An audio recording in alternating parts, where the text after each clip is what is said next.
I'd like to thank my beloved teacher, Mrs. Appleby. And I'd like to thank my beloved teacher, Mrs. Appleby. And I'd like to thank my beloved teacher, OER. Who in tarnation is OER? OER, Open Educational Resources. Open Educational Resources are educational resources like online concept reviews, quizzes, and lesson plans open to teachers, students, and parents that may be freely accessed, used, customized, and shared by anyone in the world. Well, what's the point of buying more fancy schmancy resources that students will never use? We already spend $8 billion on K-12 textbooks every year. We just don't have the money, dummy. OER is free. Say what? Free.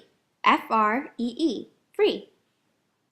Well, all right, you young whippersnapper, you don't have to get all capital letters on me. So what if OER could save schools and taxpayers $8 billion a year? So what if OER never sleeps and is available 24/7 and is ready to go whenever you are?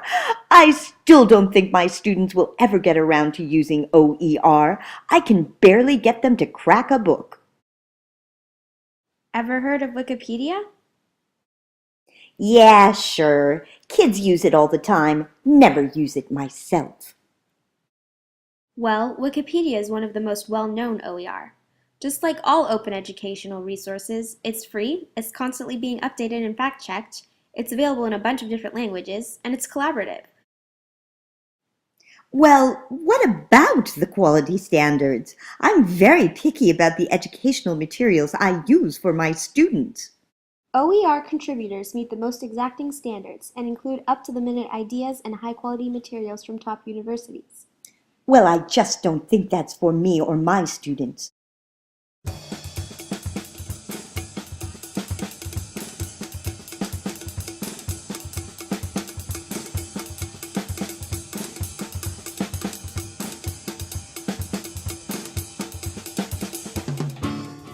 Check it out. OER. Better luck next year, Mrs. A. Darn tootin', you highfalutin announcer person. Open Educational Resources.